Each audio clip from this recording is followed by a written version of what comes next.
This is a large battery, so you have positive and negative. It's a DC battery. It's going to send charge, here's these blue lines, to the DC AC converter.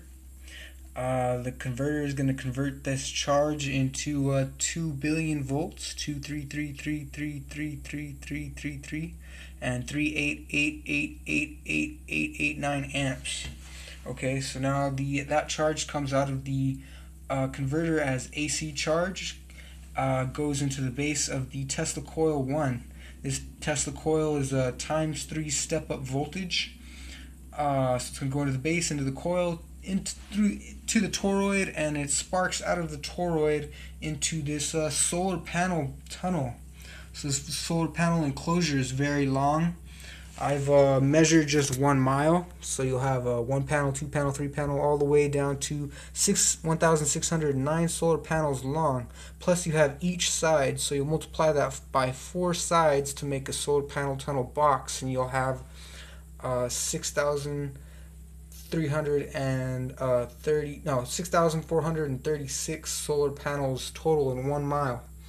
Okay, so at that charge, when the charge is converted from 2 billion volts and goes through the Tesla coil 1, which is a step up 3, you'll multiply that 2 billion times 3, and you'll get 7 billion volts and 194444445 amps.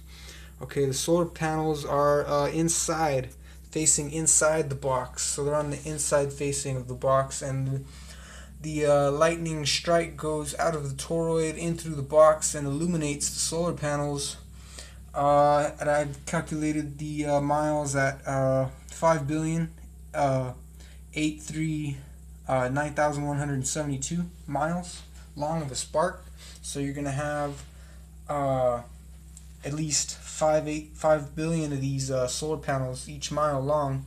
And finally, when the spark gets out of the solar panel tunnel box, I call it the solar panel tunnel box, it's going to reach the Tesla coil 2, which is a step down voltage. It works just like the first Tesla coil, except for the second one it works in backwards, where it works as a receiver, and it's a step down voltage by 3, and it converts the electricity from this very high voltage back to the 2 billion volts and so many amps.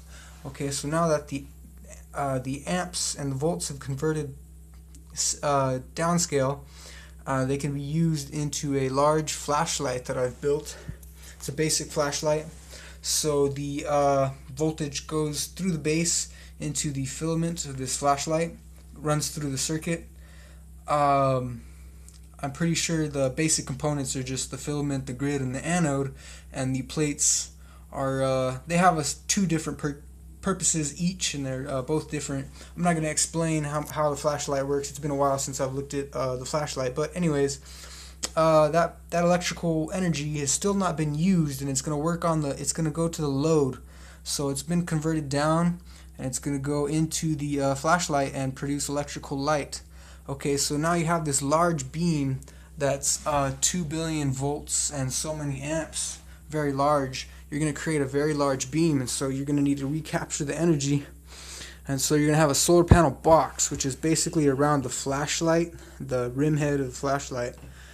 And you're going to get 80% of the light, 80 to 90, but I'll just say 80 of the light of the power output of the spark. So the spark does lose some energy as it's being sparked, but not as much. So that's the good thing. So you're going to have 80% of what's left once it gets down to the Tesla coil 2. Okay, so you have your first first output is your solar panel tunnel, and your second output is your solar panel box, which is around the flashlight. So I'll make a short key so you can get the facts right away. So the first output is 4.087421 E16 volts. It's actually a larger number. You got to notice the E, by 33 amps, and 5 billion, that same number, 5839172 miles long of a spark. So the first output is that many miles long. The spark is 333 amps, and that many volts at 333 amps. Notice the numbers changed because I took the amps down from 1,000 to 300. Oh no, actually, yeah. Just notice that's the number. Okay, I'm gonna continue over here. Here's the solar panel box. Your first output still. That's 5 billion miles. So you have 5 billion miles at 333 amps. Here's some of my math. So if you multiplied that 2 billion, the input, the 2 billion volts, and the less than 388888889 amps together, you will get your wattage, which is 1.361111 E19 total wattage input. So that's your input of total wattage. It's a larger number. Remember the E. Okay, and per mile you have 6,436 solar panels per mile. Each solar panel could be at least 1,000 watts. Here's 2 billion volts.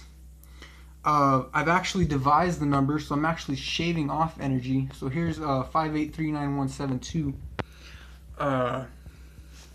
Where am I at? Oh, so I devised that 5 billion, and I got that number I just said, and got 1946390.83 miles and 1,000 amps. So we're going to take this real fast. We're going to say 1,000 watts per solar panel times 6,436 total of solar panels per mile times this 1946390 miles to get 1.252697 E13 watts.